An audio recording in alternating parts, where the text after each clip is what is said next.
Well, we're here with Jojo, Girard, and Mark Frost. I And haven't heard that name in a long time. I know, right? Well, that was the Sunny FM days, and that was back. Now, Mark, what year did you start at Sunny FM? That would have been, I remember the month, October of 1988. Okay, better than me. What about you? April of 1988. Oh, there you March of 1988. So late you March, sure? early April, yeah. It might have been February. No, it was March. It was March. So you guys worked together at Sunny for how long? I was there for 6 years. It's there a year and a half. Really? Is that it? That was it. Year That's and a right. half. Then you went to KBZ. No, No? there was it was a disaster. Do you want to get started on that? Sure. Okay. Yeah, let's get started on the disaster because it's Yeah. a beautiful story. So, back to Sunny. So, I was the interim PD for a while because remember Corey Scott? Left, Great right. guy. He hired you in Baltimore, right? Right. Yeah. He hired me at 104.5 and in Baltimore, yeah. Okay. Oh, so he hired you Yeah, twice. yeah. Jeez. So he got booted out the door. Why did he get booted out the doors? You have any idea? I never did find out why. I think it was the same with Biggins. There were some disagreements about the direction of what he was promised and what was going to happen. So I think he just either said, I don't know whether they forced him out or if he voluntarily left or not. I can't remember. Where did I start? In Alma, then Port Huron, then we went to Florida, and then I went up to Petoskey. Then I went to FMK in Lansing. I was doing overnights for almost a year and got booted out there. Just get fired a lot. Radio wasn't your thing. I should have known. Yeah. It seems like every year and a half, 2 years, I was on the unemployment line. But usually it was only a few weeks or a month. But so I was at FMK, and my wife was working as a leasing consultant in an apartment, and she just listened to Rich Michaels on 95 FM in Lansing, and he was hot stuff back then. Right, he was huge. Yeah, huge. And she says, you want to call him up because he's always asking for people to call up and tell them, about their jobs and stuff like that or whatever it was. So I called him up. This is probably not a good idea, but they didn't, there was no, they didn't give me a severance or anything, so screw it. So I told them, hey, I got fired because one of the reasons they told me because I listened to you in the morning. The program director at FMK actually says, well, we're going to let you go. You like that station otherwise better anyway. What's that got to do with anything? So I called him up and told him this, and Rich says off the air, and then he took off the air. He says, come on in for an interview. I need a morning show producer. So I went in there. He hired me. I was there a year, and it was Goodrich, and they co-owned Sunny, and then so it was a year, and they had an opening over at Sunny. I came over for an interview with Corey, and he hired me, and I came in with my purple 95 FM jacket, and they gave me a yellow Sunny FM jacket. All those silk jackets were awful. Oh, they were. I still have mine. Do you have yours? Yeah. Oh, no, It's I in the don't. I closet. don't. I don't know what happened to it. I think I threw it away eventually. We also Oh. got varsity jackets a little bit later. But back to calling up Rich Michaels and getting a job. When I first moved to San Diego, I called up this crazy Dave Otto, was doing the morning show at KS 103. And he said he would have this guy come on and he'd rap the news. And that guy was sick that day. He goes, so if anybody wants to call in and do that, and I did Rap it. the news. Yeah, you'd rap the news stories. Okay. So I wrote a little bit down and I called him up and he put me on the air. And then right after the same thing happened to me. He goes, hey, do you want to come in and write for me?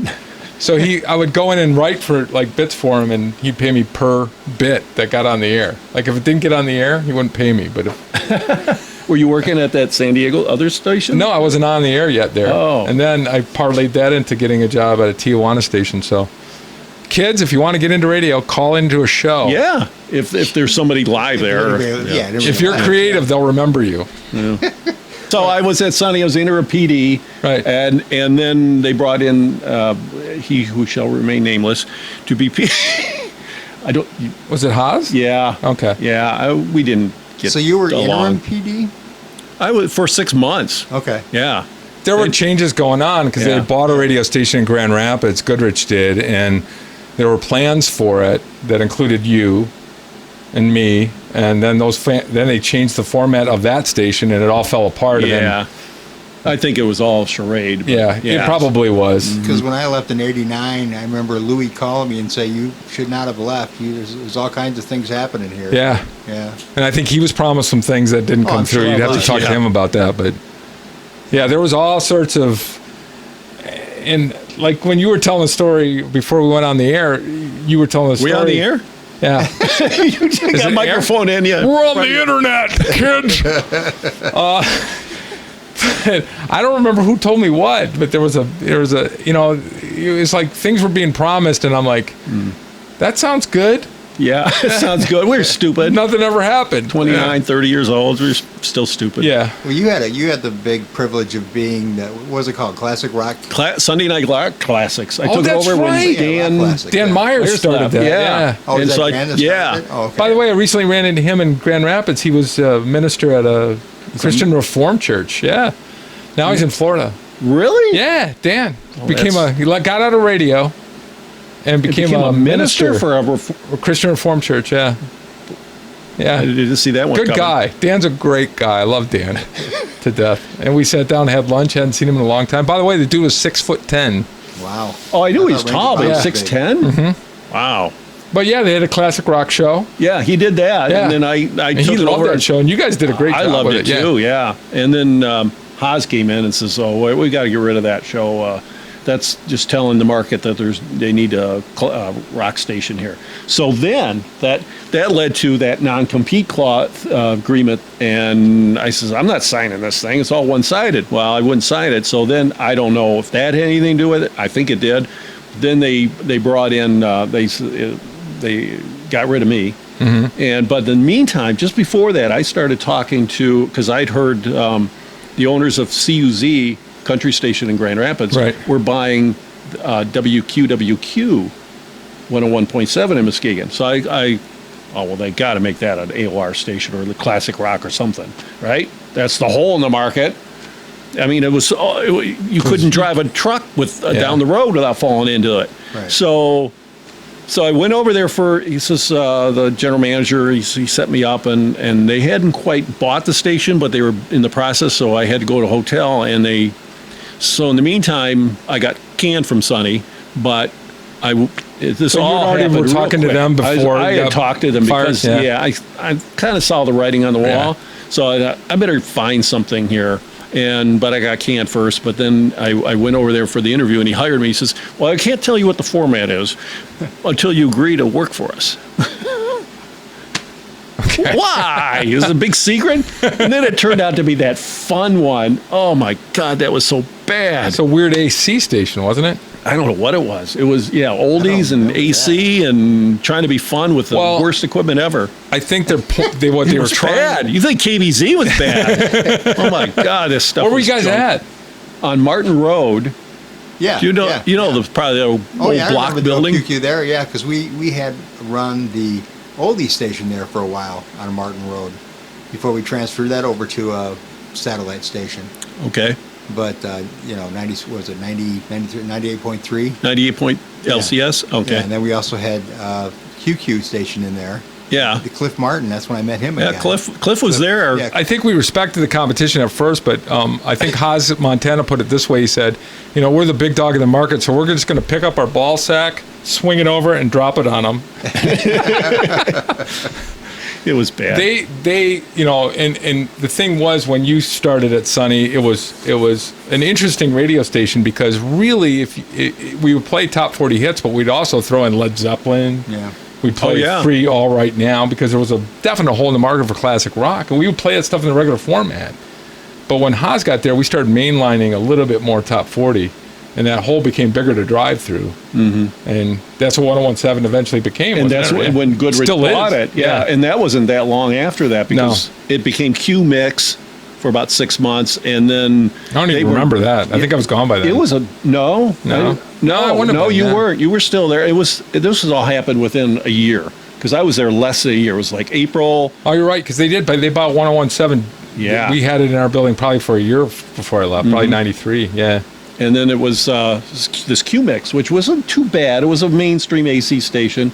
It was still junky equipment, and and they still didn't get much of a rating. So they went back to simulcasting the easy listening WQ and eliminated a few jobs, including mine. And that was 91. And if you remember, 91 was Muskegon right. it was in a recession. It was bad. I couldn't get a job. And I almost got a job in Detroit, my dream job at Wheels. God, I went over there for an interview to do nights at Wheels in Detroit. This was still a rock station. A year later it was jazz. And I want this job so bad. And he didn't hire me, but he offered me part-time. And we had a house, and my wife was pregnant for the first time. And I should have taken it.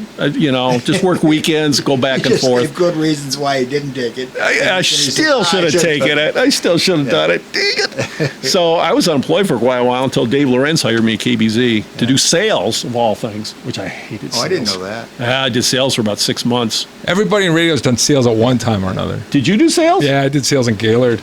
In Gaylord? Yes. Gaylord. Gaylord, eh? Yeah. That was, talk about a depressed market. I think we were selling spots at $4 a pop. Yeah. I did $5 at KBC, I think. Now, as far as your show, though, you did that for just a year, or what? Was it about a Where year? are we talking about? The classic rock show. No, probably less. When did Dan leave? Dan left probably Because Corey, 90, I think, hired him. Yeah. Yeah. Probably less than a year. Dan went to work for Corey, or for that company down at WRAL. I thought he hired him there, to do nights or down in music Raleigh, director or something. Yeah. And because I remember everybody wanted to do that show. I mean, Yeah, it was so much all fun. the part-timers wanted to do it because it was You got a great chance show. to be AOR, and Yeah, you know, it was and it got like, and the what's the word? Extrapolated. Thank you. You're the broadcaster. Yeah. I'm not anymore. Been in radio way too long to know I that can word. spell it though. So it got like a 50 share in absolutely, Muskegon, and it was number 1 in Grand Rapids, but it was Sunday night. So there was 2 nothing diaries. else. Yeah. But it still was huge. Yeah.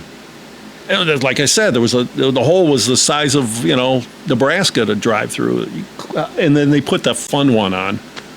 Really? But then I don't remember. Then Goodrich. I don't know what year Goodrich bought it, but he immediately put classic rock on, or AOR or something. Or It whatever seems it to me like it was 90 because they took Gene Gregory was my news guy at the time. They took him over there to do mornings, and then Chris Duffy was working there. So it'd probably been 93, 92, Okay. 93.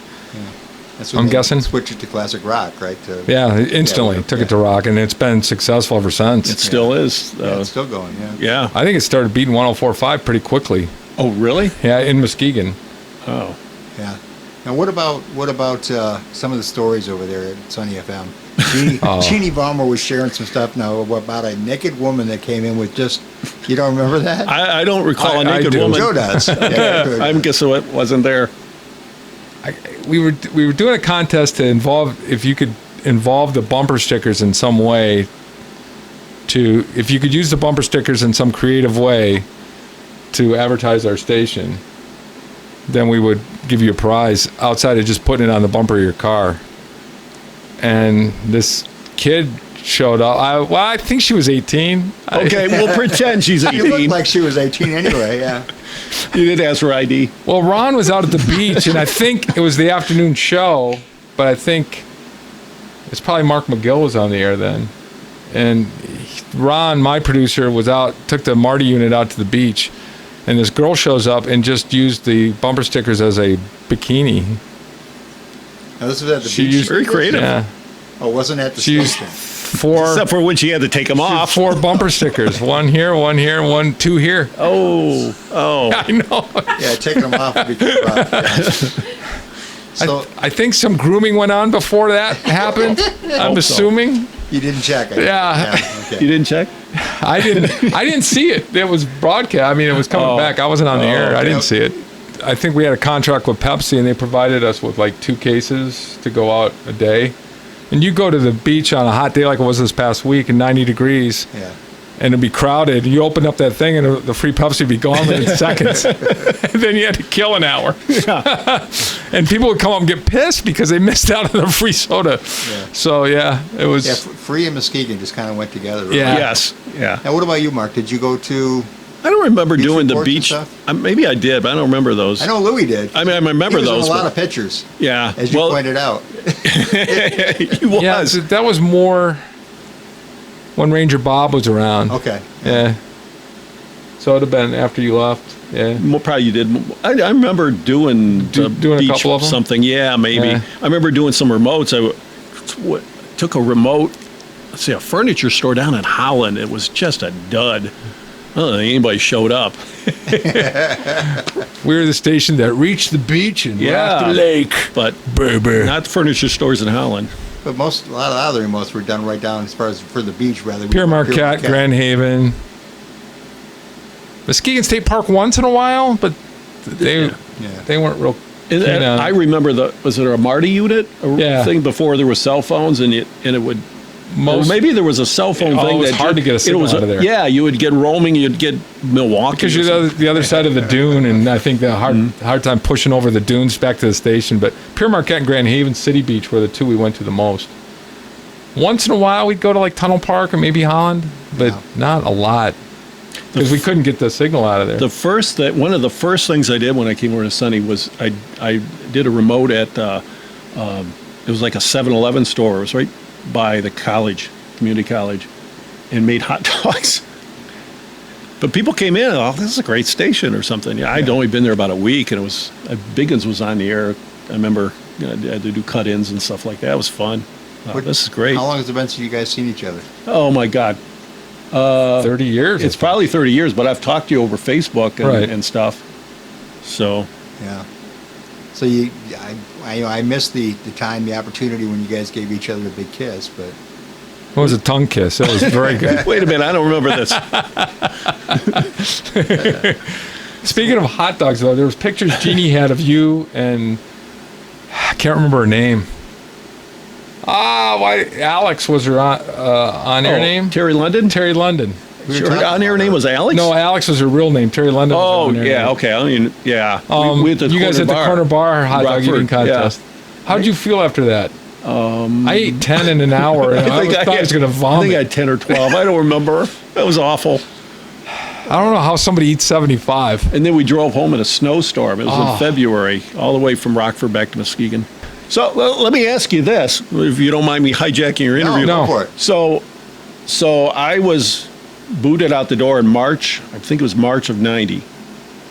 What did the program director guy tell you guys why they got rid of me? They said you left on your own accord. Are you serious? Yeah.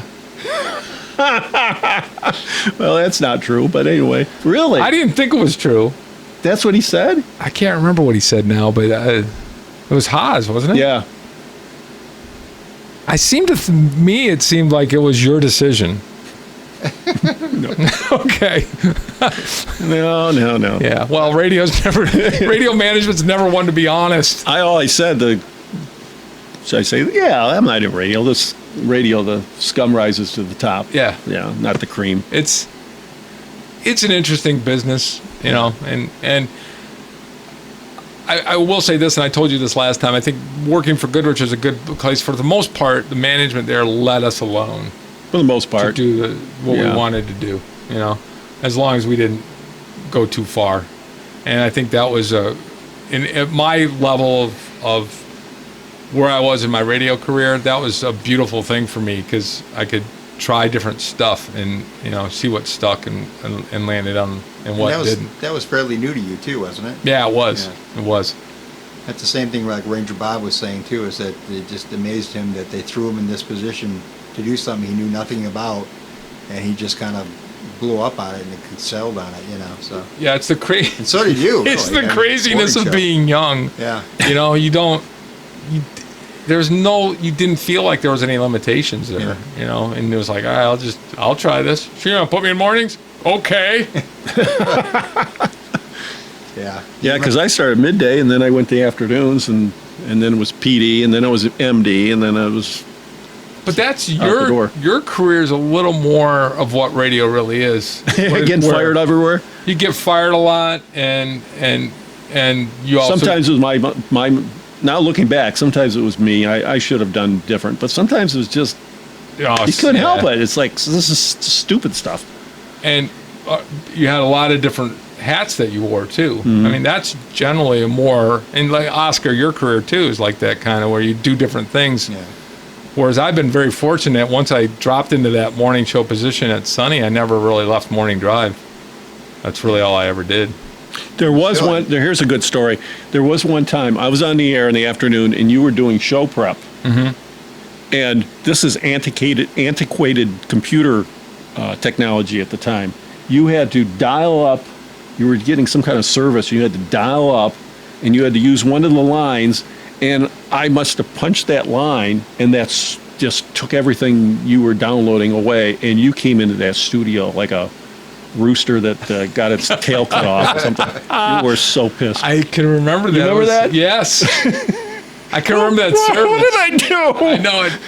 It's like your dad picking up when you were on AOL. You know, you're like, okay, finally I'm on the porn site. Woo, Dad, don't pick it up. Yeah, I do remember that. Okay. Oh, yeah, and it used to piss people off because I would download that service and then I would use that dot matrix. This is how old we are. It was a dot matrix printer.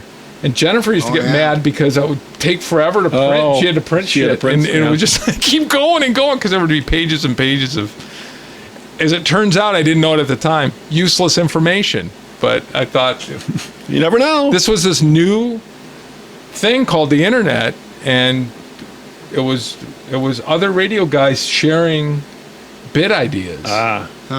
Okay. And it was a 2400 baud modem. Now that same information you could download in 3 seconds. Yeah. On your phone. Yeah, a 5-second video clip would take an hour to download. Now it's. So I apologize if I got too angry. I'll never forget that. It was funny. Well, but back then, speaking of computers, the site back in his eye. Well, it took a month. Yeah, but, yeah. The traffic department had their computer took up the whole closet. Right? That was back in '88 or '89. Yeah, instead of a little too. PC, you know. And you worked afternoon, so you'd see those people.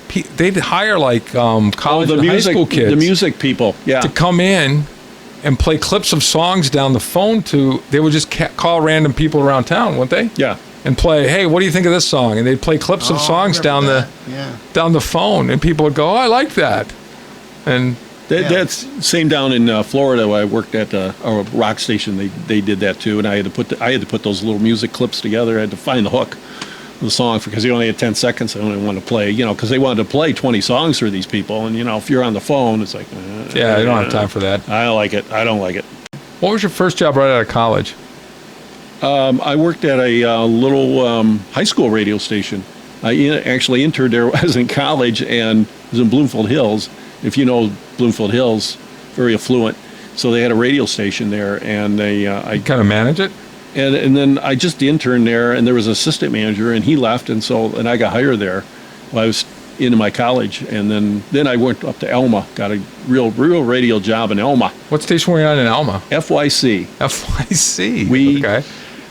Blank young cows. Yes, I remember that. It was on the side of a building in Elma. You passed by at 127. Right. Yeah. Because I would always drive that way because I was from Saginaw. So when I was coming home from Central, I'd go by there and go, oh, yeah. What year would have that been? I was there in 1980, late 80 through 81.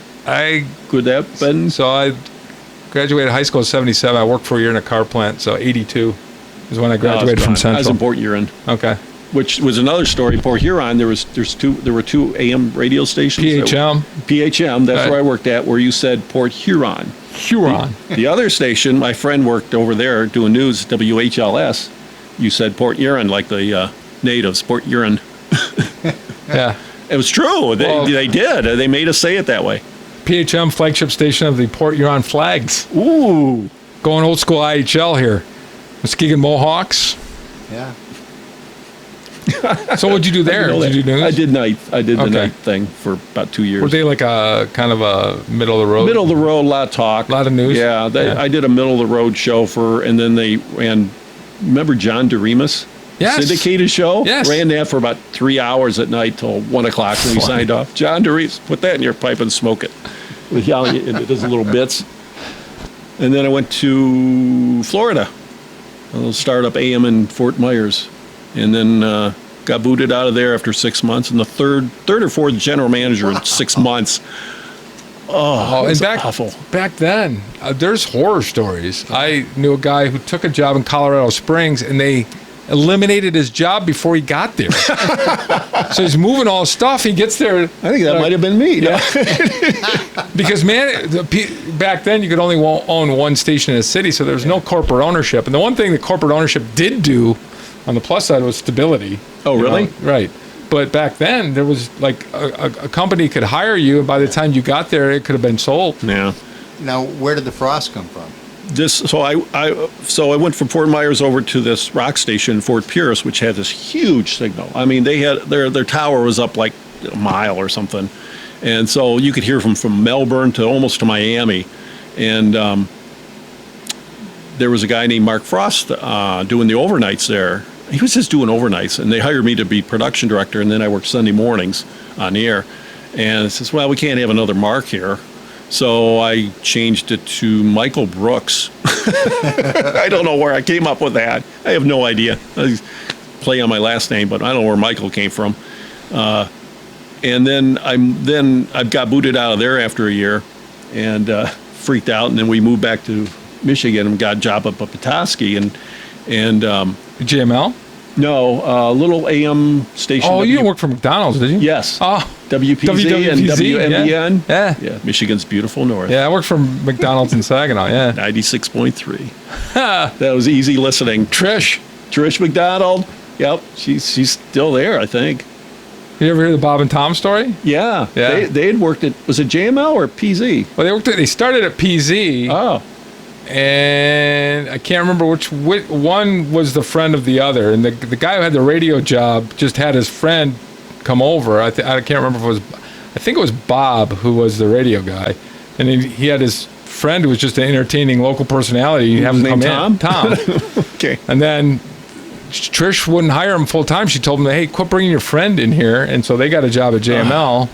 And then Tim Moore sent their tapes out to... Because he had KHQ, and he didn't want them competing. He knew Right. they were... Ranger Bob said it was Lucy Nally that put the two together. She was at JML. She was the manager. Oh, she might have Might have been her idea, Okay. yeah. She was the sales manager at KBZ when Lorenz hired me. Yeah, Lucy. And Yeah, and I had worked there about a week or two, and I hadn't made a sale yet.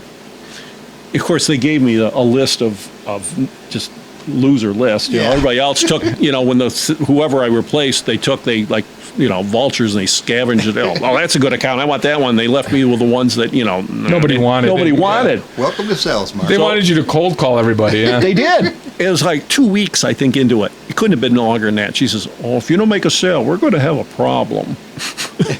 I think I made a sale the next day. So Did you then transition to on air from the sales position there? at KBZ, Yeah. it was about 6 months. I was doing some part-time on air, and finally Lorenz booted off the night guy and put me in there, and that lasted a few months, and then he got tired of the midday guy, and for some reason or other. I This is crazy. Scott Taylor was a midday guy. No, Scott was afternoons. Greg Borgman, real nice guy, but I guess, Borgman, yeah. yeah, he was giving Dave some grief. I don't know what exactly happened. So then they put me on middays, and I did that for about 2.5 years, and then they Scott and I used to they brought in they got rid of Lorenz, the owners, Right. and which didn't make any sense to me. But before that, he was trying to buy the Magic 108. Yeah. And we were going to incorporate that. We were going to put an AC on that, and the Magic, the urban station was going to go to the weaker 95.3, and there was a big hubbub in the Muskegon. There was a lot of newspaper. I still have some newspaper clippings about that. And then it just didn't happen. I don't know why it didn't happen. And then Lorenz lost his job. Well, Lorenz said he just wasn't making the money for the station. They were making money. I know. Yeah, he was being humble. Yeah. I mean, they had Katie Sullivan there. She could sell. They were selling, yeah. So Business is always bad in the radio business. They always will tell you that. And then you Yeah. look at their cars Yeah. and you're like, no, somebody's making money. Dave was being humble. He knew what he was doing. Did I tell you the asshole man story? Oh, the Last asshole time? man! Yeah. Oh, go ahead. Yes, I know this one. Me and Ranger would do crosstalk every day, and that was the best part of my show. Is Okay. because I like interacting with other people. Because So Ranger, he followed you. yeah, he followed me on the air, so he'd come in the last 10 minutes of my show and we'd just chat. and I'd have him tell stories about being in the military in Germany, and we used to call Germany and order beers because all he could say in German was "Ich habe ein Bier," which was ordering a beer in German. So he'd call bars and just, again, anything goes. So one time, this guy called me up, and he goes, "You know what? I was getting in an argument with him about some content I did on the air, and I can't remember what it was." And all he said before he left was, "You know what? You're just an asshole, man." And I'm like, "Yeah, I am. I'm asshole, man. That's my superhero, new identity. It's asshole, man." So Ranger Bob came in, and we used to do a bit called Asshole Man every day, and Asshole Man would have these adventures around town. And I couldn't believe we were saying it on the air, and now I don't think you can even do it. I remember that. We get complaints about it all the time, but Tim was always like, whatever you get ratings, who cares? I was the interim PD when you started that, and you were saying "asshole man" on the air, and I was freaking out. I called Chuck Finney, who was a group PD, and I says, "He's saying this. Can he say this?" And Chuck says, "I don't know. Didn't make you stop." Right? So there you go. It died on its own. I mean, that's living proof. If you leave shit alone, it'll go away. The minute you pay attention to it, it'll stay forever. Yeah. I mean, we did it for a couple of weeks, and then it was just like it wasn't funny anymore. So that was kind of before the whole Fart Man thing with Howard Stern. So you way before that. So you guys were originals on that one. Yeah, you could have had a costume and everything. I don't think I was at his level at that point for sure, but I remember we pushed the envelope. That's for sure. Yeah. The Whitehall. There was some kind of news story about a Whitehall high school teacher who was getting his girlfriend was a 16-year-old student.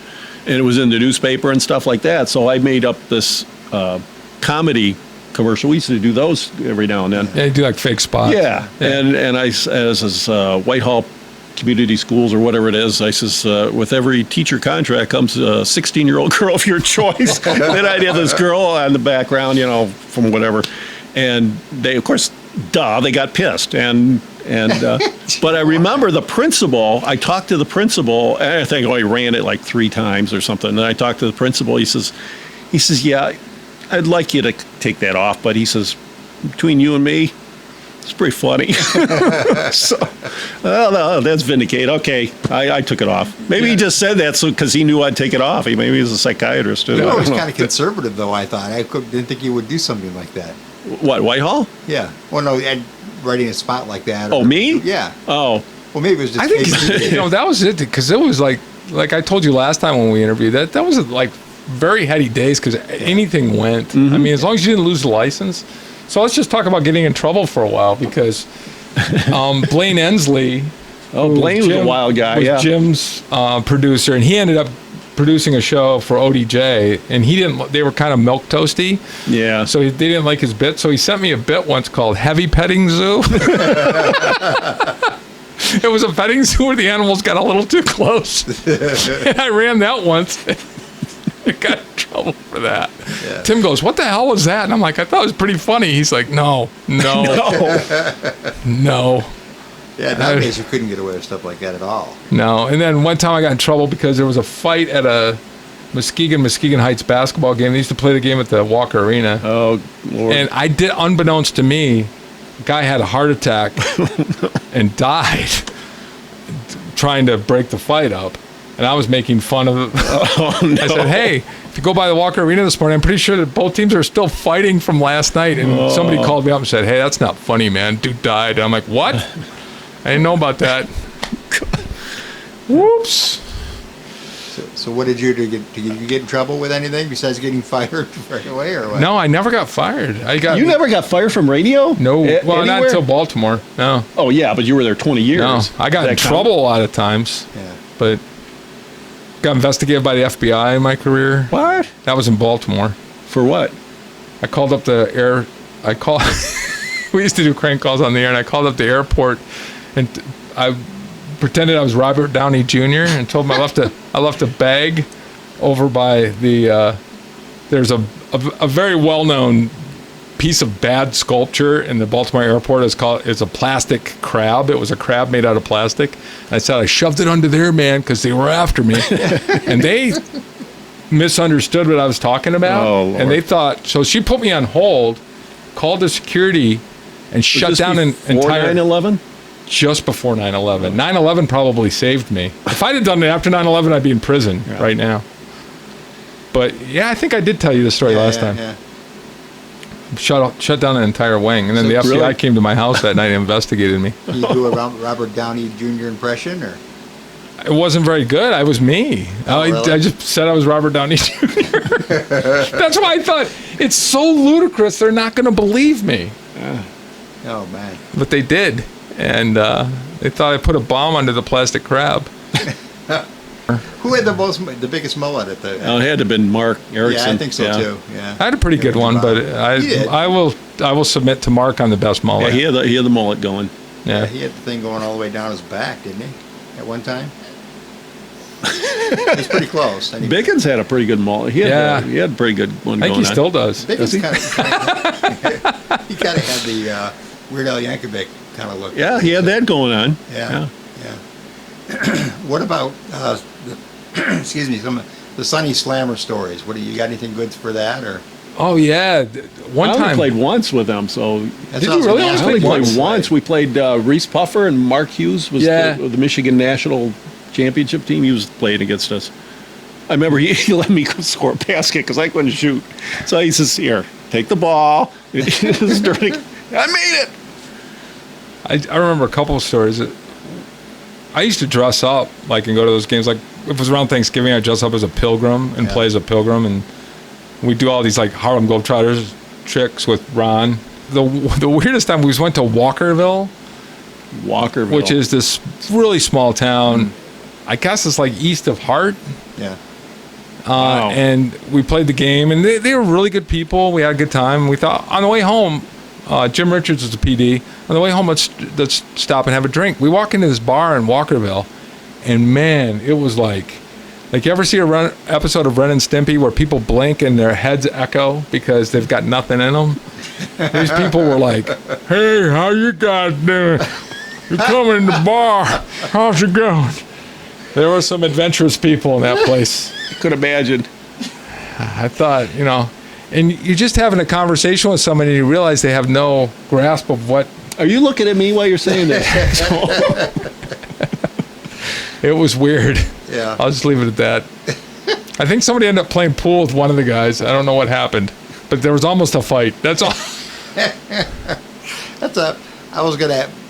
If we went to a park or something, I was gonna bring the basketball because Ranger Bob said you were the best basketball player on the team.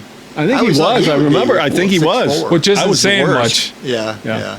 Which isn't saying much, but So I was gonna see if you still had it, give you the basketball, and see if you still had the. yeah, that was a lot of fun. Some, it was really weird because some teachers took it serious, and then yeah. some understood we were more like a Harlem Globetrotters thing, and Yeah. yeah, More or like we less. were goofing around and pulling shorts down, and Yeah. we had all sorts of bits that we had planned and we would execute, and so it was fun. How many games did you play over the years?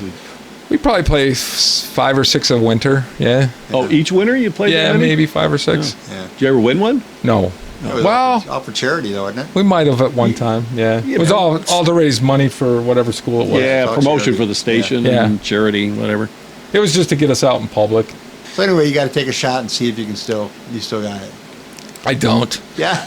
Yeah, just had a knee operation. Hey, that ship has sailed. Did you go to Grand Haven Tribune right after KBZ? No, Did you teach for a while at MCC? no. Okay. What other, I don't know why I thought what other that. stories do you know that aren't true? I mean, That's just that one. let's see. It's I left Sonny on my own accord. No, You didn't leave at KBZ on your own accord. no. Yeah, you had something to do with that, didn't you? I had nothing to do with it. Okay, so I'm at KBZ, and I did sales for 6 months. Then 6 months maybe at night, not even that, 3 months.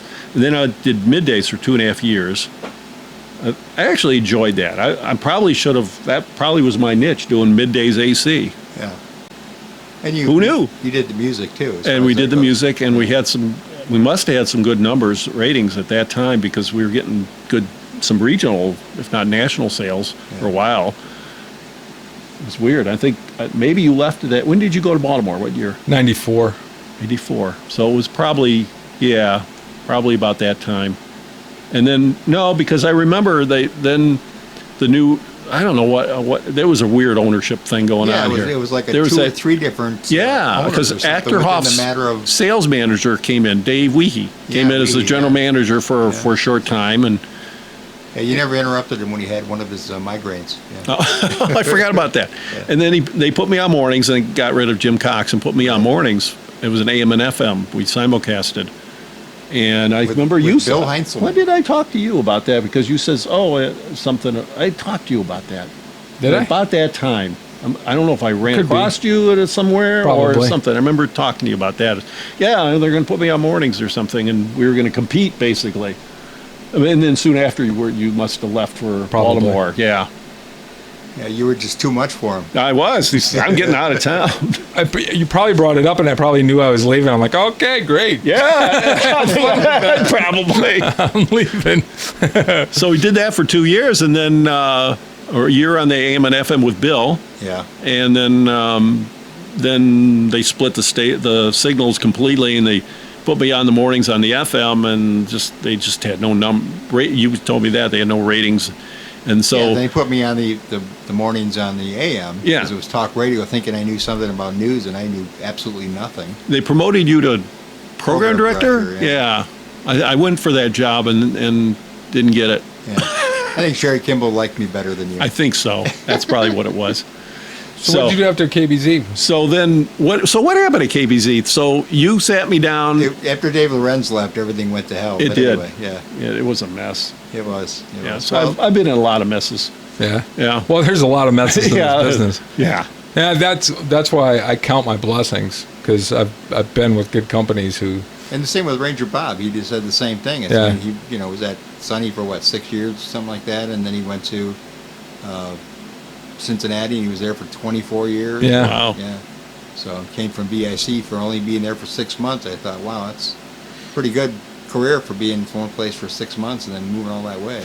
Yeah, and I think he would agree with me on this, that like when corporations started buying radio up, which they did around here too, because I think, isn't Sunny an iHeart station now?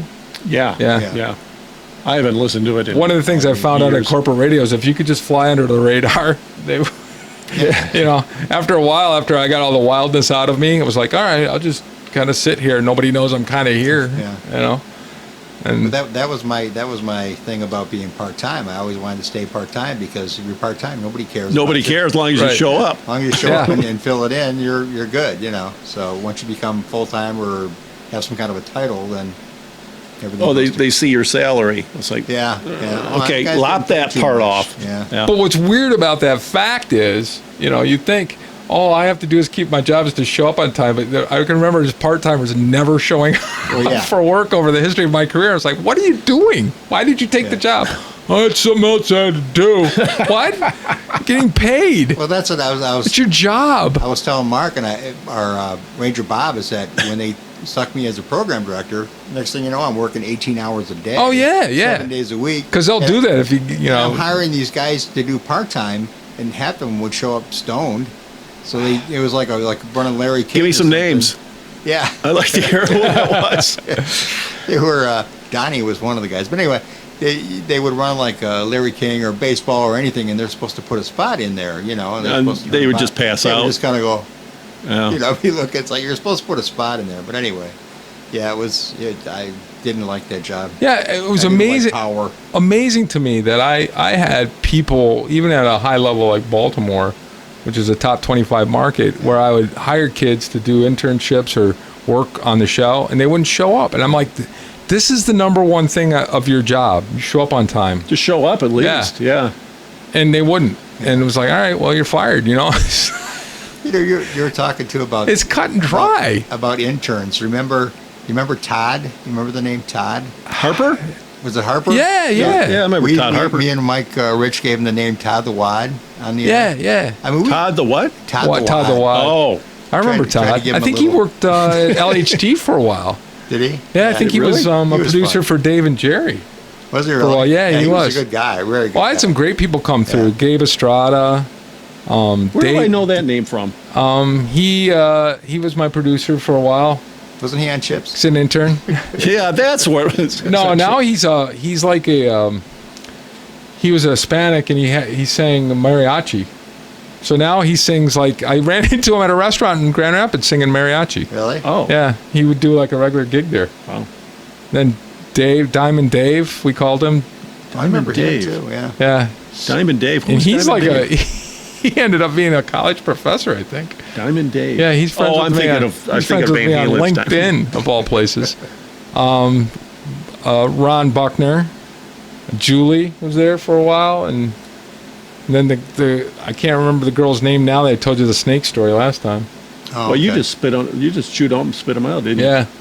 Well, the thing is, like Gabe and Dave and Ron were all talented, but I couldn't afford Ron. I finally got him a salary, like he was minimum wage for a while, but I wanted to hire him and I couldn't. You know, that's the one regret I've had of my whole radio career is even in Baltimore, you'd get these young college kids in, and they were good, and I'd say, hey, give this person a job. And So you manage didn't have like a full-time producer or anything at all? I did, but then we'd have other people come in and was like, "Hey, hire this person to do because they're talented," and they would go, we don't have the money for it," and they would go on to bigger and better things. It was sad. People really took that station seriously. They really loved that station. Well, we had a Oh, huge, hated it. So did all the Yeah. other stations around.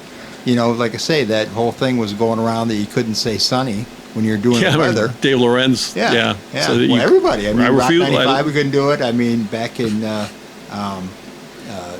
the oldies and stuff like that, you couldn't say sunny. You couldn't say that. So, I mean, that station Yeah, kinda took I everybody remember by hearing storm. that. And there was even I found out later there were even a couple Grand Rapids stations that that wouldn't say sunny. wouldn't say sunny. Yeah. It's going to be sunny today. Oh, you can't say that. It's going to be what? Not uncloudy? Somebody might hear that and mark it down in their diary. Yeah.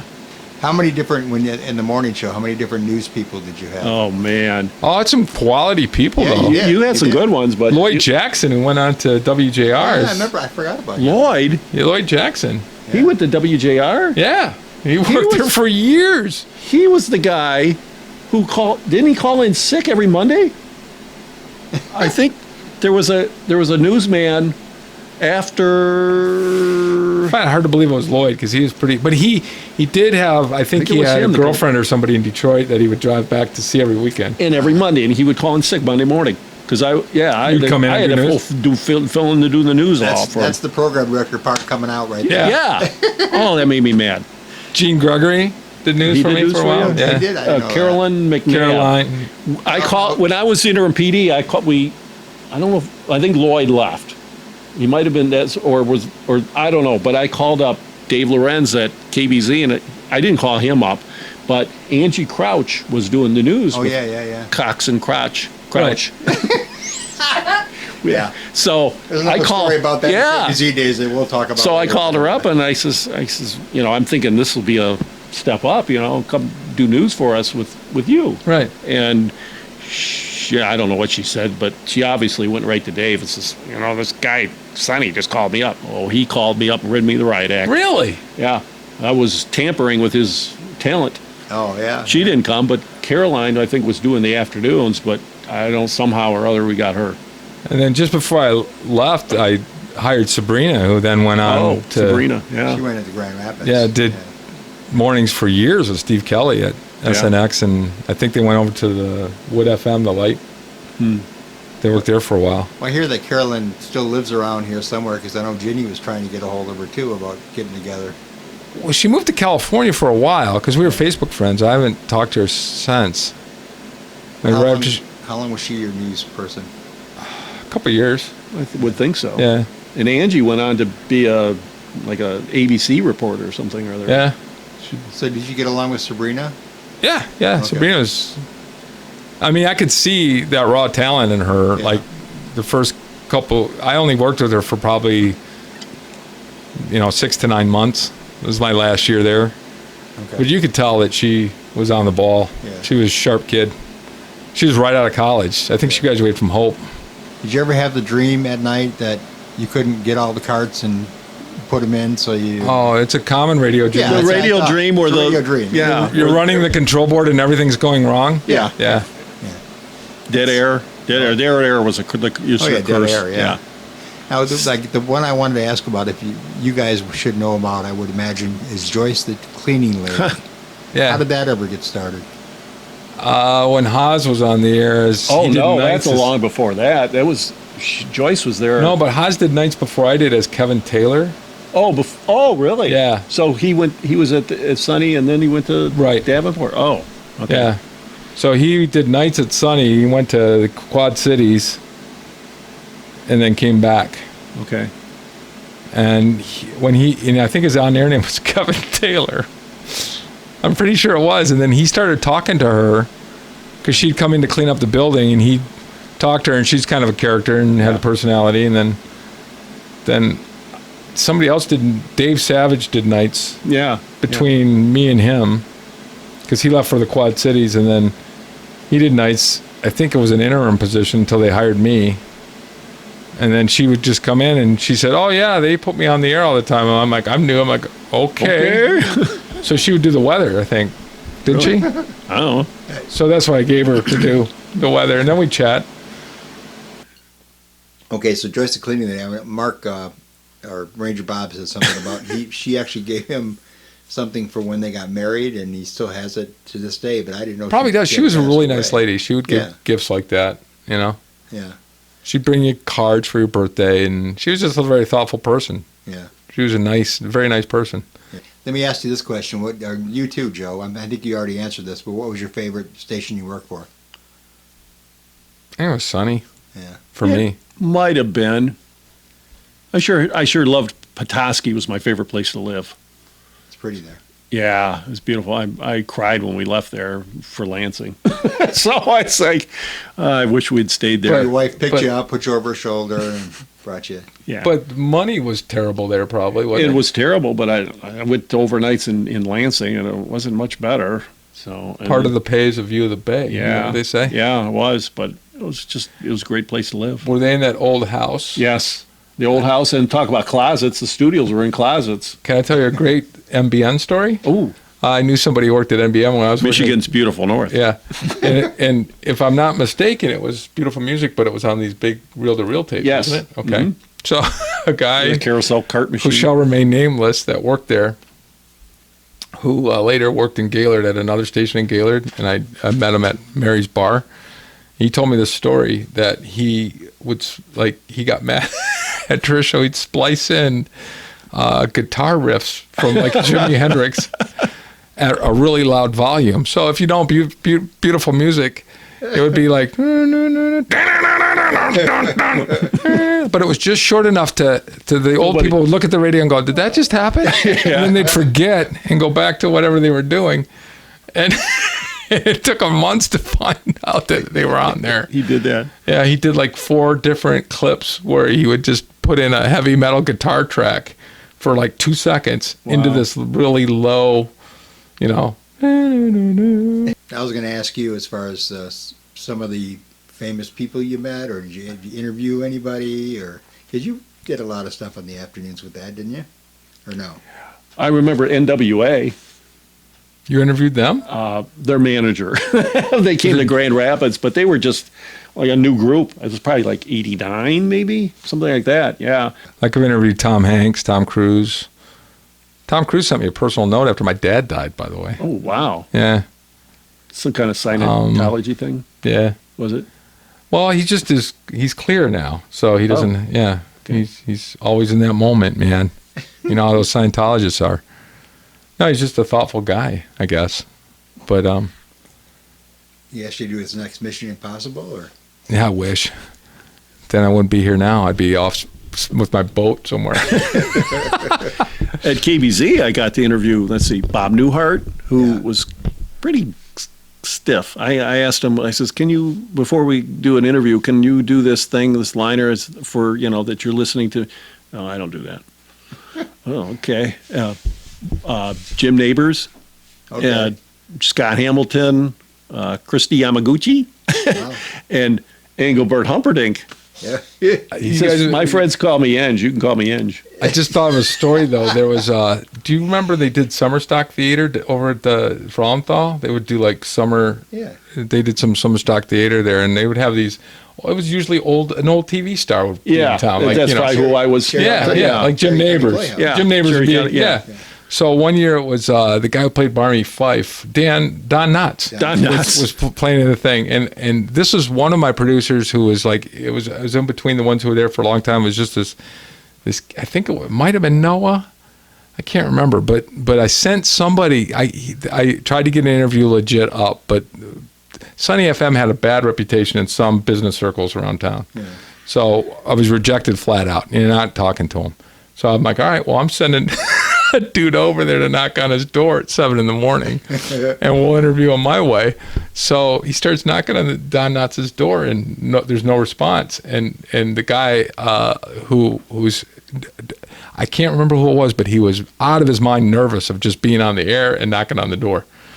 So he's starting to get nervous. Is there something wrong with him? All of a sudden you hear some scuffling on the other end of the door. And the guy, God, I wish I could remember who it was. I want to say it was Noah, who used to work at 1017, but I can't say for sure. He just turns to me and goes, I'm afraid. And I'm like, what are you afraid of? He goes, I'm afraid of what he's going to look like when he opens the door. Did Don Knotts answer? Yeah, and we got in big time trouble. Yeah, that was the last time we did that. But I just remember this kid going, I'm afraid of what he might look like, because I'm pretty sure he doesn't look like Barney Fife anymore. I'm like, no, he doesn't. He's going to be old and mean. Do you remember what he said or no? Or? No, he saw the microphone and he said, he just refused to talk, and then slammed the door. Then management found out about it. Wow. Although later I did find out that one of the staff was listening to us down in the break or their break room and was following along with it. We didn't come up to do anything. No, they wanted to see how it played out. Well, I was, we're going way back. So yeah, I was in high school and I got interested in first shortwave radio. Bought a Heathkit, built a Heathkit shortwave receiver. Yeah. And then I was listening to the AM radio on that, the broadcast and CKLW and stuff. And I was like, wow, this is great. So that's what got me sparked into radio broadcasting. Then I bought a CB radio. And then when I graduated from high school, right afterwards, I got my ham license. But then I also, I wound up going to Oakland University. I should have just went to broadcast school. I should have went to Central. Was Specs Howard around? Yeah, they were around. I should have went to Central because they had a really good broadcast curriculum there, and so. But I went to Oakland because it was easy. It was down the road from me and everything. But then I worked at that Bloomfield Hill station, a little high school station, and it was really well done. And the guy, it's still friends of mine, was a station manager. He taught there. He started it up back in 1970s. 78, something like that, 77, I don't know, but he just recently retired from there, and he's now moved over to Spring Lake, so we see each other now and then. Okay. And then I got the job in Alma and was there a year, went to Port Huron, was there 2 years, then went to Florida, bounced around a little bit, and then came back to Michigan and bounced around a lot. Bounced around a lot. So we pretty much covered Sunny FM, but the station that you and I actually got to know each other. There was a station in between, that QMS is what I like to call it. Oh, yeah, we did talk about that. Yeah, wow. Martin Road, right? Yeah, Martin Road, and then KBZ. Which I think the building is no longer there. Really? Yeah. Good, because it was a hole in the wall back in the 90s. Yeah, that's where I worked with Cliff Martin the second time before KBZ the first time, yeah. Go, Cliff. Yeah, right. So, WKBZ, how did you get hired in there? Well, it was a bad recession. I couldn't get a job. I was working at a nightclub 1 or 2 nights a week in Grand Haven. A bouncer or what? No, DJing. It was just. I just kidding. It was terrible, and I wasn't very good at it. I mean, all these drunk 20-year-olds, and here I was 32, 33. So Dave hired me, and when he hired me, I had also interviewed for a dream job in Detroit, at a rock station, and for nights. I don't know why that guy brought me in for an interview, but he almost hired me. But he hired somebody who was like a legend in Detroit. So, that's probably why he hired her. But then he offered me part-time. Should have taken that job. But then Dave hired me for sales, and I thought, okay, I'll try it. There's nothing else. So, wife's pregnant, so with our first kid, which freaks you out. Yeah. she had a good, decent job. She was working at the hospital, I think, at the time, and so I did sales for 6 months, and I basically drove around and take 3-hour lunch and, just stay out of the office and come back in. Finally made some sales, started get, once you start making some sales and you're getting some clients, as you know, it's a little more fun. But when you don't have any and you're just knocking on doors and people telling you no, it just, I don't want to do this. And then about 6 months later, he put me on nights, got rid of the night guy. I don't know he was why, but I didn't ask questions. So that lasted a few months, and then he got rid of the midday guy and put me on midday. So I was there 2.5 years, and then I don't know, all that management change, uproar came at that time, and then Lorenz was out, and there was an old guy from Saginaw that came in who was he the guy that had like the really wimpy handshake? It could have been. He was an older guy. He was almost 60. He ran Casey. He ran Saginaw for a long time. Yeah. Fell asleep. He was in the studio, I remember, with Scott once, just before he started as GM or something. He was about to, and he just wanted to get to know him, and he fell asleep. So, Scott didn't know to wake him up or not, and he just let the guy sleep. Yeah, I don't remember the guy's name, but I remember I shook his hand, and I felt like I was shaking. I don't know, something. He was kind of a big guy. Yeah. That was probably him. Yeah, but it was just like. Wet fish. Yeah. That's a good way to say it. Yeah, and this guy said that he just loved me on the air, and I don't even remember. I think I was only doing like weekends or something at that time, but he was probably talking about you or Scott or somebody else or somebody in Saginaw. Yeah, who knows? Who knows? But he was, oh man, I love your voice. Blah blah blah. I'm thinking, okay, yeah, thanks, Mr. Fishhand. Yeah. But and then there was a bunch of. Then there was another. Then Dave Weehee was the general manager there for a while, and then Ramona Gainey got it the last time before they axed her out of there. But yeah, I remember it was terrible. It was a rough time. Yeah, it was a rough time. But anyway, let's go back to the good times. Okay. Because it was at that time it was Scott. It was Jim Cox in the morning. Mm-hmm. And were you doing it, or was you after that? Right. Yeah. Okay, yeah. Then after that it was Scott, and then Sherry Wilson. And then Sherry, and Larry King. Yeah, overnight. Okay, I forgot about that. But so you guys did this for quite a while, though. Well, for a couple of years like that, yeah. And it did rather well. I think so. Yeah. Good. And you and Scott pretty much worked on the music too. Mm-hmm. So you were kind of the program director. It was an AC. Yeah, I don't know. Dave didn't want to promote either one of us to program director, I guess, but he made us co-music director, so we both, Is that what it was? Tried to get Jim Cox to play the right music. That was good. It was a little difficult, but yeah. Well, the rest of the day was okay. Yeah. It was kind of an AC. It was AC, adult contemporary, but a little more contemporary edge than what a lot of it at that time. Now, is this on the AM and the FM? Most of the time. Yeah. The AM, it was simulcast, I think, up until like noon. After, still had Paul Harvey at that time. Right. You could, was an institution. So after Paul Harvey, the AM then split to run Rush Limbaugh, and the FM split to run just music. Okay. For the rest until like midnight, I think, and then it was, or maybe, I don't know. I don't remember. There was some other talk shows. A lot shows. of different things. It kind of mixed it around. Sometimes it was. Sometimes and the baseball would only run on the AM. The FM would be music. Did you ever run the local football with Moyes and Young? Or? No, I don't think I ever did. But I know. Yeah, that was quite the story. Yeah. I remember Sherry Kimball tried to teach me how to do that, or Sherry Wilson rather tried to teach me how to do that, and that was quite the adventure. I'll bet. Yeah, they were. She was a master at it too. Really? Yeah. Did you know Sherry very well, or not too much? I mean, we worked together there for a while, but she did the nights and. Right. Now, what about Scott? I know you and Scott were good friends. We became good friends. Yeah. Miss him. He left. He got a job down at.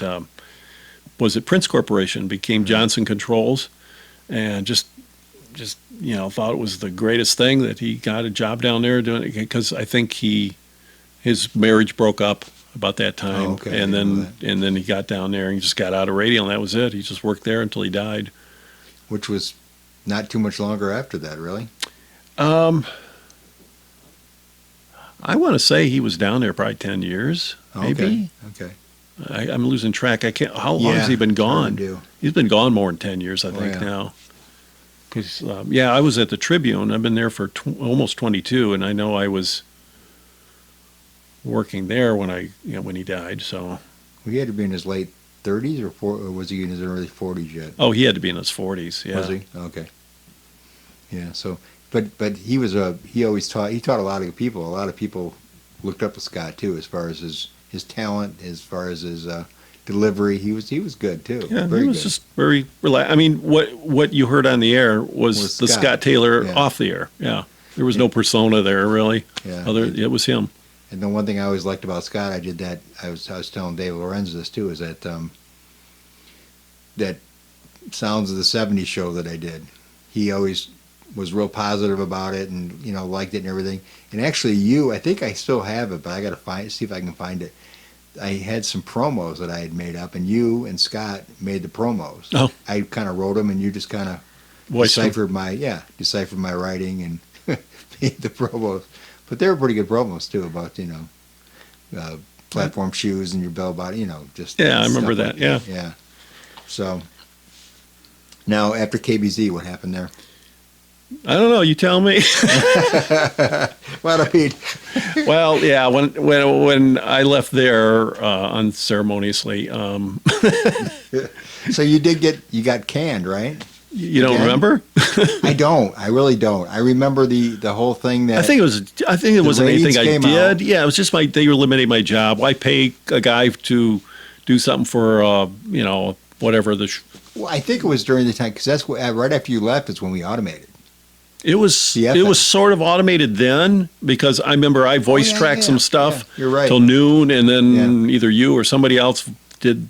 And it was sometimes live, but Oh, that's it was right, just that's live in right. the morning most of the time. Otherwise, it was and that was the first time I've ever seen the computer. Right. Yeah, I think it was the using- first time in Muskegon anyway, that's for sure. Probably was. So Well, everybody else you was live. used a floppy disk back then. I remember Yeah. that to program the thing. And I think you're right though. That's what it was. I was kind of voice tracking after that or something. And you were doing mornings, and then somebody said after the ratings came out, why can't we just voice track the whole thing? That was probably Mr. Walenta, yeah. I'm thinking you're probably right. Yeah, why pay for somebody we're not getting anything Yeah. out of? So he Well- probably told you to eliminate my job. I don't remember firing you though. I don't think I could have done it. It would have been too hard. You did. Okay. I'm sorry. Yeah, well, So anyway, after I fired you, what'd you do after that?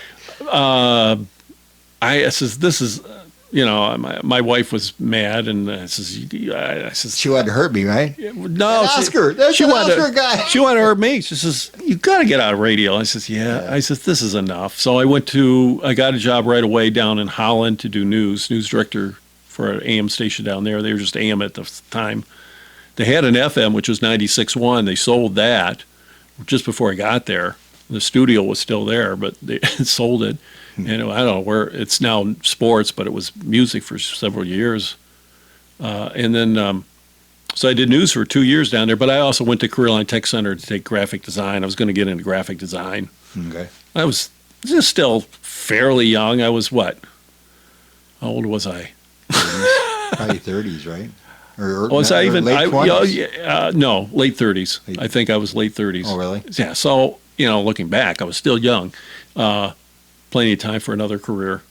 This is enough. So I wasn't getting anywhere. I was, I had sent out tapes for years and just not getting anywhere. And so that was it. And then I got it. My wife was working at the library in Grand Eve at the time, and Len Painter is the managing editor of the Tribune at the time for quite a while. And he was complaining to his wife, who worked, she worked at the library as well.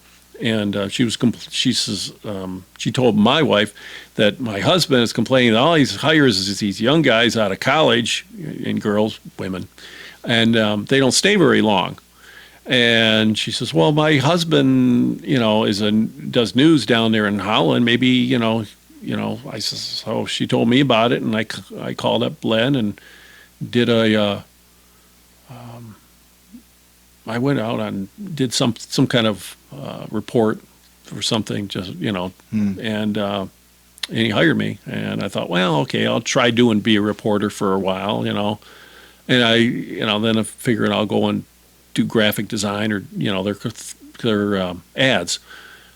But I'm glad I didn't do that. Their ad department, that wasn't a good place to be. So Yeah. for one reason or other, but I liked doing the reporting thing. I liked writing, and I fell in love with doing it. When I was a kid, before I got the radio bug, when I was a kid in Detroit, I would put together little newspapers and Okay. sports things written like a newspaper or things like that. So I thought I wanted to be a sports writer back then. But now I could not stand to be a sports writer, especially the local guys. They cover all these high school sports, and it's like, really? Who cares about lacrosse? It's soccer. I couldn't stand soccer. So, if I had to cover, the Lions or the Tigers, great. But, Yeah. the Grand Haven Bucks lacrosse team, I couldn't do that. Well, especially now, you'd be searching for. any kind There's of nothing stories. going on. Yeah, we had two sports guys. We got one now because they furloughed the other guy, and hopefully they come back in the fall. But Right. it's rough. Now, So that was it. That's I've been there now almost 22 years. I went from reporter, did that for almost 10 years, but I started adding things. Like we had this Trib Talk where you called up and you would press buttons or codes or whatever. You get the lottery numbers or you get the news read. So I'd read all these things. I did that for a little while, and then that just died. But then that was about the same time our website we were starting to beef up our website. People were actually using the internet. We're talking about early 2000s. right. So then I started getting more involved in that, and then we started doing videos, and I started making videos like TV report almost type of things. They weren't very good. But So did you just stand in front of a camera? Kind no, of thing, I'd take a camera and I would interview somebody Oh, or, okay. and do little shots. But I would then also take pictures and do a report. So it was kind of multi-platform journalism. Yeah. And then from there, I just started copy editing because I learned a little better skill than a reporter to copy edit, and then just made a job out of that. And now I'm the news editor, but I have to work nights. So it's been about 7 or 8 years now that I've been working the nights and putting out the paper at night, just basically myself. Now, at the time we started, we were printing there. They shut the press down, and started printing in Greenville and then Ludington, or it was a Ludington and then Greenville. And then so then we would just put the paper out at night. We had a deadline then. Before we'd put it out in the morning, and the press would run about 10:30 in the morning. So we Yeah. could come in at 7 a.m. and still write stories and put stuff in there like that. But then now, it had to be done then. And then June 1st of last year, all of a sudden, nobody knew about it. They sold the company. This Raw family had owned it for years, and they had owned papers so only one in Michigan. They owned them in Ohio, a couple papers, and about 3 in Tennessee, and one out in Salt Lake City. And they sold the Salt Lake City one first. They had some radio stations as well, which I never even heard. They were out like St. Louis and Salt Lake City or somewhere. And so they sold the papers, and then they sold ours. And so this new company called Paxton Media owns us since June 1st of last year. So now we don't even design the paper there. So I have to ship everything down, get everything ready, and make sure it's in the right place to get it, copy edited and the pictures and everything all send down there, and then I can proof it. At first, they didn't even let us proof it. There was lots of mistakes because they were down in St. Joseph. They know what they're doing, and they would make mistakes, and we couldn't even look at it. But now we got a system that we can proof it. Yeah. So we're looking at it. Anyway, so what do you think as far as your career choice for the long run? I mean, do you feel you made the right choice then? It was fun. Yeah. Yeah, but it's over. It's radio. Should I say this? Radio's over. Yeah. I mean, much. yeah, video killed the radio star. It wasn't video. No, it it didn't kill the radio star. It was the iPod. And now internet. And then I get into the newspaper business, and the internet kills the newspaper. Right. Yeah, geez. So what are you thinking as far as in the future? Then? Whatever it is, in the next job I have, the next career I have, don't buy stock in that. So whatever you do. Yeah, but you had a good run. I don't know. You can answer this question if you want. You had to fire somebody. Did I? I don't know. I wasn't a boss a lot. With Tracy Lorenz. Oh, yeah, he was a columnist for the Chronicle for years, Right. and they stopped running his column or whatever. I don't know what happened there. So our managing editor hired him to be a columnist, and I do the opinion page now. It's one of my jobs for the last 7 years or something. I've been doing it, and so I have a stable community columnist. I try to have one every day.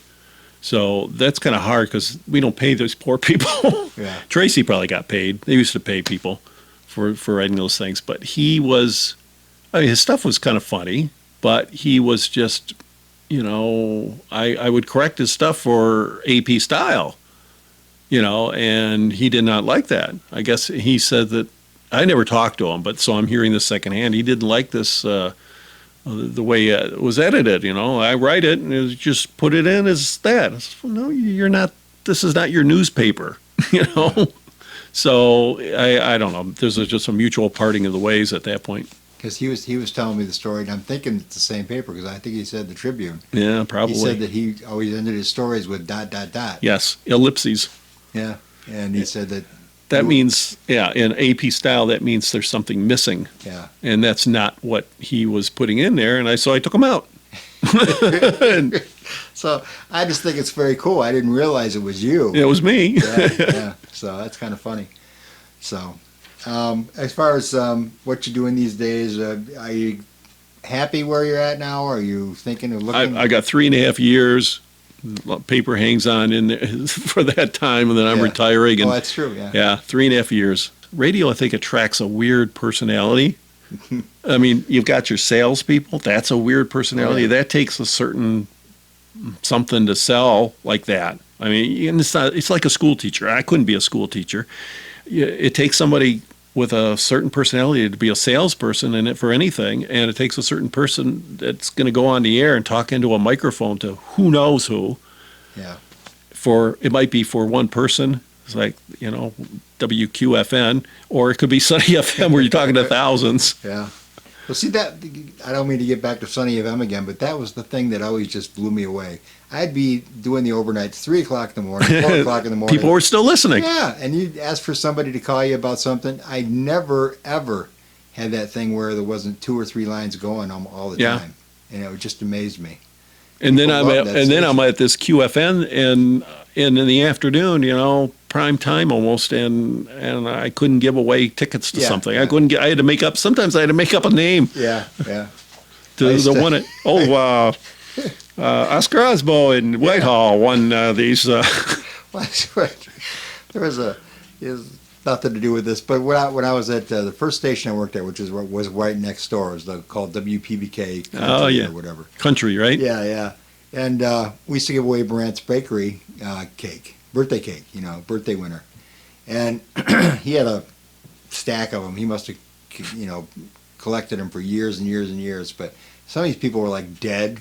He said they won a birthday cake. You win a birthday cake is such and such. Like, oh, he died about 10 years ago. And then there was the other thing too. When you'd had somebody call in, it was always the same woman, Lynn Quinn from the bank. I don't know what bank she worked at. Oh, the contest pigs. Yeah. One person. So it was like KBZ has some contest pigs in too. I remember there. Sonny had contest pigs. They all were the just time. There's people because they figured. I think I remember hearing something like 1% of your audience will ever call in. Right. So if you get one call, you figured, well, there's 100 people listening. 2 calls, you got 200 people listening. Yeah. That's probably just a rough guesstimate, Right. but it had some validity. So QFN, there was nobody listening. I've worked at some of those stations too. So It was when I was a kid, in high school, and that's what I wanted to do. I wanted to be on CKLW in Detroit. Oh yeah, me too. You too? Me too. Oh yeah, I love CKLW. Ted Richards and You have the record, the CKLW record that they put out. I don't think I did. I did win a couple records on there. Was like middle, junior high. You remember WDRQ? Yes, Cue My Car. Yeah. And Bill Bailey was over doing the oldies thing The oldies over here, thing, wasn't it? yeah. Yeah, and he was there. He was He was the doing my show that I was doing. Really? He took over, yeah, Motown Soul Party. wow. And I he was, started doing that show, and they said, "Well, we don't need you anymore because we got somebody else to do it." It's like, okay. and it was Bill It Bailey. was Bill Bailey, yeah. Now he's died though, isn't he? Yeah, he died a passed few away. years ago. Yes, Yeah. but they didn't ask me to do the show again. So. But yeah, it was Bill Bailey, and it's pretty amazing that he took over a show that I started. I did that show. I did that show for WGBU for 10 years. Wow, really? Yeah, I did it from my home, and it wasn't. It might have not been that great. I know Bill Bailey probably did it justice, but yeah, he passed away too. So it was kind of cool that they took my show anyway. I guess done by a guy from way back then. Okay, now your claim to fame with Madonna. So when I was in Detroit in second grade, they bumped me up to third grade halfway through the year, and my parents, I don't know why, they never pushed me back the grade I belonged in. So I'm really young. I graduated. I was barely 17 when I graduated, but it was 1976. And Madonna was in my graduating class, and I remember seeing her around. I don't think we ever had classes, but there was one. It wasn't our senior year, but maybe junior year or something. There was a talent show in the middle of the day, which was kind of unusual for us at Rochester Adams High School. And she was one of the, I don't know if it was even a contest, but she went out there. She had put a boombox down, and she lip synced or danced and sang or something. I can't remember, but nobody was impressed. I just remember like, whatever, Yeah. and now she's, a megastar. It was really weird. But my bigger claim to fame is I was born the day the music died. Okay. February 3rd, 1959. Today, Buddy Holly, Big Bopper, and You're just full of bad luck, aren't you? yeah, they went down a plane crash, and I was born that same day. My dad didn't even go to the hospital because it was an ice storm in Detroit. Okay. So the weather from that plane crash earlier that day moved to Detroit, and there I was born. So that's my claim to fame. So the day the music died. Now, wasn't there also a thing about as far as Madonna, where some guy wanted to see your book or something and said you used to date her? Yeah, when she first had a hit, it was 1980. I want to say it was 84. I was in Fort Pierce, Florida, and I sent a thing into the Radio Records, a trade magazine, that says, "Yeah, I went to high school with her." I found out. I didn't find out right away. I heard her on the radio as Madonna. I was like, oh, that's kind of a nice song, But then I found out her last name was, wait a minute. And then I read a thing in some magazine or something that, where she's from and everything. I knew her. So I sent it in and, a yearbook picture because I had my yearbook and I looked it up and there she is. And, oh, yeah, that's her. And I put it in there and he got a hold of it. He came down to Fort Pierce, Florida, and talked to me and interviewed me and took my yearbook and made some copies of it. And so he made this cheesy, unauthorized biography of Michael Jackson, and at the same time, or just before that, and then because he was huge, 84, 85, and then Madonna, and it made up stuff about me dating her. It's just not true. She said, yeah, her and Sure. she wasn't that good. Yeah, we had love childs together. Childs. Yeah, she should have wrote Billie Jean. Yeah. All right. Thank you, sir. All right, that's good. It's a wrap.